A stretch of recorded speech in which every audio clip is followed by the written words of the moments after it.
గురించి డిమానిటైజేషన్ తో సహా అన్నిటి గురించి ఈ షోలో ముందుగానే చెప్పారు. అయితే చాలా శాతం వరకు ఇది నిజమయ్యాయి. మరి ఇప్పుడు జాన్ 16, 2025 రోజు ఇంటర్నెట్ ప్రపంచవ్యాప్తంగా ఇంటర్నెట్ ఎలా ఆగిపోతుందనే సందేహాలు కూడా వ్యక్తం చేస్తున్నారు. అసలు ఇది నిజమవుతుందా ఏంటి అని దీనిపైన ఇంకా ఇన్ఫర్మేషన్ ఇవ్వడానికి ఎక్స్క్లూజివ్ గా బిగ్ టీవీతో technical expert Nallamothu Sridhar sir మనతో లైవ్ లో ఉన్నారు. వారిని అడిగి తెలుసుకుందాం. శ్రీధర్ సార్ చెప్పండి, నో ఇంటర్నెట్ ఆన్ January 16, 2025 ఇది నిజంగానే పాసిబుల్ అవుతుందా? నిజంగానే ఇంటర్నెట్ ఉండదా లేదంటే ఏంటి దీని గురించి? లక్ష్మి గారు, ఇక్కడ మనకి సింప్సన్ షో అనే ఏదైతే ఉందో అది cartoon show. First of all సరే, గతంలో చాలా ప్రిడిక్షన్స్ జరిగి ఉండొచ్చు. అట్ ద సేమ్ టైం ఈ ప్రిడిక్షన్స్ బేస్ చేసుకొని మనం ఇది ఇంటర్నెట్ బంద్ అవుతుంది అని చెప్పేసి అనుకోవటం అనేది వాస్తవం ఇట్స్ నాట్ కరెక్ట్ థింగ్. ఎందుకంటే యాక్చువల్ ఇంటర్నెట్ బంద్ కావడానికి సంబంధించేసి చాలా థింగ్స్ ఎలా ఉంటాయి అంటే, గతంలో ప్రపంచవ్యాప్తంగా ఇంటర్నెట్ అవుటేజ్ జరిగిన సందర్భాలు చూస్తే, సో మీకు ప్రపంచంలో ఉండే అన్ని ఖండాలకు సంబంధించేసి నెట్ కనెక్టివిటీ కావాలంటే వైర్లెస్ గా సాధ్యపడదు. కాబట్టి ఈ మహాసముద్రాలు, అరేబియా కావచ్చు, పసిఫిక్ మహాసముద్రం, వీటన్నిటిలో గ్రౌండ్ లెవెల్లో కేబుల్స్ ఉంటాయి. సో ఈ కేబుల్స్ అన్ని కూడా చాలా బలంగా, వాటికి చాలా ప్రొటెక్టివ్ కేసింగ్ పెట్టబడేసి ఉంటుంది. చాలా రేర్ కేసెస్ లో కొన్నిసార్లు షాక్స్ ఎలాంటి కొన్ని బాగా అంటే రెగ్యులర్ షాక్స్ ఉన్నా కూడా ఎలాంటి ఇబ్బంది ఉంటుంది, ఎందుకంటే అంత పటిష్టంగా ఉంటాయి. చాలా 1-2 సందర్భాల్లో మాత్రమే అవుటేజ్ అనేది జరిగింది. సో ఇలాగా అంటే గతంలో జరిగిన ఎక్స్పీరియన్స్ బేస్ చేసుకుని ఈసారి కూడా షాక్స్ కట్ చేస్తాయి. సో షోలో వచ్చింది కాబట్టి ఇది జరిగింది అని చెప్పేసి అంటే కనుక ఇప్పుడు ప్రాబిలిటీ ఎలా ఉంటుందంటే, షోలో చెప్పబడేవి ప్రతిదీ నిజం అవ్వాలని లేదు. At the same time it's the prediction అంతే. సో షాక్స్ షోలో చెప్పారని ఈ షాక్స్ ఆ టైంకి కట్ చేస్తాయో లేకపోతే అవుటేజ్ జరుగుతుంది అనేది అసలు ఇట్స్ కంప్లీట్లీ చెప్పాలంటే ఒక లాజికల్ గా అందే విషయం కాదు. రెండోది, ఎక్కడైనా కూడా ప్రపంచవ్యాప్తంగా ఎక్కడైనా ఇంటర్నెట్ అవుటేజ్ కంటే సర్వీసెస్ అవుటేజ్ ఉంటుంది. ఇప్పుడు వాట్సాప్ కొన్ని గంటల పాటు పనిచేయకపోవడం, ఫేస్బుక్ కొన్ని గంటల పాటు పనిచేయకపోవడం, ఇలాంటి గతంలో చాలా సందర్భాలు గూగుల్ సర్వీసెస్, యూట్యూబ్ పనిచేయకపోవడం జరిగి ఉన్నాయి. సో వాటికైతే ఆ సర్వర్ సైడ్ అక్కడ ఉండే ఏదో కాన్ఫిగరేషన్స్ ప్రాబ్లమ్స్ కానీ, లేదా సర్వర్ అప్గ్రేడ్ చేసేటప్పుడు కోడ్ లో కాన్ఫ్లిక్ట్ ఏర్పడటం వల్ల వచ్చే ప్రాబ్లమ్స్ అలా ఉండొచ్చేమో. కానీ ఇక్కడ అందరూ కూడా ఇలాగా ట్రంప్ ఈ విధంగా తన ప్రమాణ స్వీకారోత్సవం రోజు జరుగుతుంది అంటాం. అది యాక్చువల్లీ చెప్పాలంటే 20వ తారీఖు అతను ప్రమాణ స్వీకారం చేసేది, 16వ తారీఖు కాదు. సో 16వ తారీఖు అవుటేజ్ జరుగుతుంది అని చెప్పేసి అనేది కూడా పూర్తిగా ఒక టెక్నికల్ ఎక్స్పర్ట్ గా అయితే కనుక ఇది అసలు నమ్మగలిగింది అయితే కాదు. Just it's kind of prediction అంతే. మరి శ్రీధర్ సార్, ఇలానే ముందు ఇటీవల చూసుకున్నట్లయితే వాట్సాప్ లేదా ఫేస్బుక్లో ఇలా ఆగిపోయి కొన్ని గంటల వరకు ఇంటర్నెట్ కూడా అంతా బ్లాకేజ్ అవ్వడం కూడా ఇండియన్స్ చాలా వరకు ఎక్స్పీరియన్స్ చేశారు. మరి ఇలాంటిది ఏదన్నా ఉంటుందా, లేదంటే ఇంటర్నెట్ టోటల్గా బంద్ కాకుండా ఇలా కొన్ని యాప్స్ పైన ఏమైనా ప్రభావం చూపే అవకాశాలు ఉన్నాయా? లక్ష్మి గారు, ఇప్పుడు వాస్తవంగా చెప్పాలంటే ఏదైనా కానీ జరగాలి, టెక్నికల్ ప్రాబ్లం జరగాలంటే దానికి ఒక లాజికల్ రీజన్ ఉంటుంది. ఇందాక నేను అన్నట్లు ప్రపంచవ్యాప్తంగా అవుటేజ్ జరగాలంటే అంతర్గతంగా ఎక్కడైతే సముద్రాల లోపల ఉండే కేబుల్స్ కట్ అవ్వడం జరగాలి. అదే వాట్సాప్ లాంటి బంద్ అవ్వాలంటే ఆ సర్వర్స్ లేదా ప్రాబ్లం జరగాలి. సో అవి ప్రాబ్లం జరిగిన తర్వాత అదేం ప్రాబ్లం అయితే అర్థం అయ్యి అలా ఉంటే తప్పించేసి ముందే ప్రాబ్లం జరగబోతుంది అని చెప్పేసి అనడానికి అక్కడ టెక్నికల్ టీమ్ కాదు, ఎవరైతే ఆ షోలో చెప్పిన వాళ్ళు. జస్ట్ ఇట్స్ మనం ఎలాగైతే జాతకాలు, జ్యోతిష్కాలు మనం చూస్తాం, ఆ టైప్ లో ప్రిడిక్షన్స్ బేస్డ్ గా నడిచే షో అది. సో గతంలో ఆ షోలో చెప్పబడి కొన్ని జరిగితే జరగొచ్చేమో.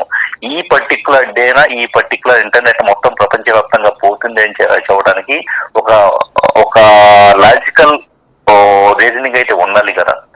అంటే వీళ్ళు చెప్పారు, షోలో చెప్పారని చెప్పేసి అదే రోజు వెళ్ళేసేసి నిజంగానే అంతర్గతంగా ఉండే కేబుల్స్ ని షార్ట్ కొట్టేసేస్తాయా, లేకపోతే కనుక వాట్సాప్ సర్వర్స్ లో సడన్ గా ఎవరైనా వెళ్ళేసేసి సర్వర్ బంద్ అయ్యేలాగా ఏమన్నా చేస్తారా, లేదా సిడిఎన్ నెట్వర్క్లు కానీ పనిచేయకుండా చేస్తారా?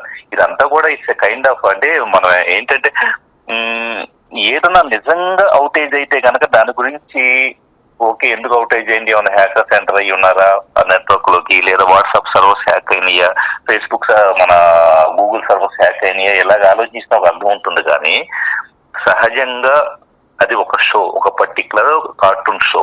ఆ షోలో ప్రిడిక్షన్ చేయడం జరిగింది ఇలా జరగవచ్చు అని చెప్పేసి అని. దాన్ని బేస్ చేసుకొని ఎటు కూడా మనం ఇలాంటి జరిగినప్పుడు ఆ పర్టికులర్ షోకు ఉండే ప్రత్యేకత ఏంటంటే, చాలా మంది మీమ్స్ తయారు చేసుకోవడానికి, జోక్ చేసుకోవడానికి మంచి స్టఫ్ ఉంటుంది. ఎందుకంటే ఏదో సంథింగ్ ఇలా జరగబోతుందంటే అందరికి క్యూరియాసిటీ ఉంటుంది, లేకపోతే కొంతమంది కామెడీ చేసుకోవచ్చు, హ్యాపీగా ఇన్స్టాగ్రామ్ లో రీల్ చేసుకోవడానికి, షేర్ చేసుకోవడానికి విస్తృతంగా కంటెంట్ ఉంటుంది. కాబట్టి అది వైరల్ కావచ్చు. ఇలా జరుగుతుందంట, సో అంతా జనాలు తాలకిందులు అవుతారు అన్న థాట్ ప్యాటర్న్ లో ఉండొచ్చు. మనం కూడా లక్ష్మి గారు ఇప్పుడు ఏమనుకుంటాం, ఇంటర్నెట్ రేపు పని చేయాలని థాట్ వచ్చింది అనుకోండి, రేపు మనం గూగుల్ పేలు ఎలా చేయాలి, ఫోన్ పేలు ఎలా చేయాలి, లేకపోతే కనుక సో నా ఇన్స్టాగ్రామ్ అకౌంట్ ఏమైపోతుంది, నా ఫేస్బుక్ అకౌంట్ ఏమైపోతుంది అని ఒక టైప్ ఆఫ్ ప్యానిక్ అవ్వడం, లేదా కొంతమంది జోక్స్ చేసుకోవడం జరుగుతుంది. అంటే ఇట్స్ కైండ్ ఆఫ్ చెప్పాలంటే ఎంటర్టైన్మెంట్ స్టఫ్ తప్పించి నిజంగా అది జరుగుతుంది అనడానికి అయితే కనుక ఎట్టి పరిస్థితుల్లో ఆధారాలు లేవు. ఎస్ సార్, బట్ ముందుగానే ఇలాంటివి ప్రెడిక్షన్స్ చేసినప్పుడు ఎవరు ఊహించినటువంటి పాండమిక్ కూడా వచ్చింది సైతం. సో పాండమిక్తో పాటు ఈ ప్రెడిక్షన్స్ అన్ని చాలా వరకు నిజమయ్యాయి కదా.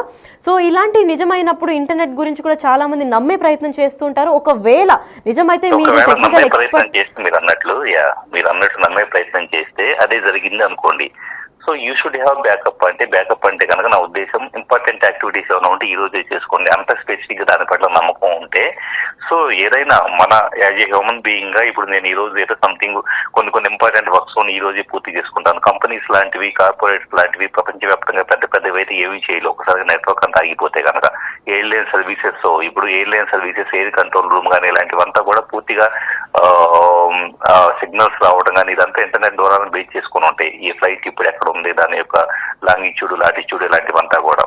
సో ఇవన్నీ కూడా స్తంభించిపోయే అవకాశం అయితే ఉంది. బ్యాంకింగ్, ఇన్సూరెన్స్, హాస్పిటాలిటీ ఇలాంటివన్నీ కూడా ఇబ్బంది అయ్యే అవకాశం అయితే ఉంటుంది, ఏది పూర్తిగా స్తంభించిపోతే కనుక. కానీ వాళ్ళు అలాంటి ప్రత్యామ్నాయ ఏర్పాట్లు చేసుకోలేదు. ఒకవేళ ముందు తెలిసినా కూడా అలాంటి ఏర్పాట్లు చేసుకోలేదు. సో దానికి చేయగలిగింది అయితే ఏమీ లేదు. కానీ మీరు అన్నట్లు పాండమిక్ జరిగింది కాబట్టి ఇది కూడా జరుగుతుందని చెప్పేసి అనడానికి ఏమాత్రం అది లాజికల్ గా అయితే కనుక, ఎందుకంటే ఒక టెక్నికల్ ఎక్స్పర్ట్ గా టెక్నికల్ ఆస్పెక్ట్స్ మాత్రం తెలిసిన వ్యక్తిగా ఇది లాజికల్ గా జరుగుతుందా లేదా అని చెప్పేసి అనే దాన్ని అయితే నేను బలపరచలేను. రైట్. సో మనం పొద్దున లేచినప్పటి నుంచి అంతా ఇంటర్నెట్ బేస్డ్ పైనే ఉంటుంది కాబట్టి రేపు ఇంటర్నెట్ బంద్ అన్న ప్రచారం మొత్తం ఫాల్స్ అని మీరు టెక్నికల్ ఎక్స్పర్ట్గా చెప్తున్నారు. ఒకవేళ ఇన్ కేస్ ఇలాంటిది ఏదైనా జరిగితే దేనిపైన ఎక్కువ ప్రభావం చూపుతుంది అని అనుకుంటున్నారు సార్?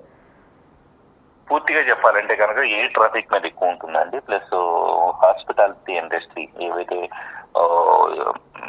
ఆల్మోస్ట్ హోటల్స్ లేకపోతే కనుక ఆతిథ్య రంగం ఉంటుందో ఆతిథ్య రంగం ఎక్కువగా ప్రభావితం చూపిస్తే, ప్లస్ మూడోది బ్యాంకింగ్ సెక్టర్. ప్రపంచవ్యాప్తంగా ఆర్థికంగా ప్రతి యాక్టివిటీ జరగాలంటే కనుక ఈ రోజు డిజిటల్ కరెన్సీ ఆల్మోస్ట్ ఏంటంటే మనం డిజిటల్ ట్రాన్సాక్షన్ చేస్తూ ఉన్నాం కాబట్టి ఆర్థిక వ్యవస్థ మీద చాలా ప్రభావం చూపిస్తుంది. సో నిజం చెప్పాలంటే ఆర్థిక వ్యవస్థ ద్వారానే భారీ మొత్తంలో నష్టం ఏర్పడే అవకాశం ఉంటుంది. ఎంత టైం పాటు అవుటేజ్ ఉంటుంది, అవుటేజ్ జరిగితే ఎంత టైం అవుటేజ్ జరుగుతుంది అన్న దాన్ని బేస్ చేసుకొని టైం గడిచే కొద్దీ కూడా ప్రపంచ ఆర్థిక వ్యవస్థ అన్ని దేశాల్లో కూడా ఆర్థికపరమైన లావాదేవీలు స్తంభించిపోయే అవకాశం అనేది ఉంటుంది. ప్లస్ అవి మాత్రమే కాకుండా షేర్ మార్కెట్ కావచ్చు, ఇలాంటివన్నీ కూడా ప్రభావం చూపించేసి ఖచ్చితంగా కొంతవరకు ఒక టైప్ ఆఫ్ వేల కోట్ల నష్టం వచ్చిన ఆశ్చర్యపోవాల్సిన పని లేదు. రైట్. బిగ్ టీవీతో ఎక్స్క్లూజివ్గా మాట్లాడినందుకు thank you so much Sridhar sir. Yes, అయితే నల్లమోతు శ్రీధర్ అంటే టెక్నికల్ ఎక్స్పర్ట్గానే పేరుగాంచారు. అయితే తిను కూడా చాలా పెద్ద క్లారిటీ ఇచ్చారని అనుకోవచ్చు. ఎస్, సింప్సన్స్ షోలో అంటే కార్టూన్ షోలో చాలా వరకు ప్రెడిక్షన్స్ కూడా నిజమయ్యాయి. ఎగ్జాక్ట్ అంటే ఇది కార్టూన్ షో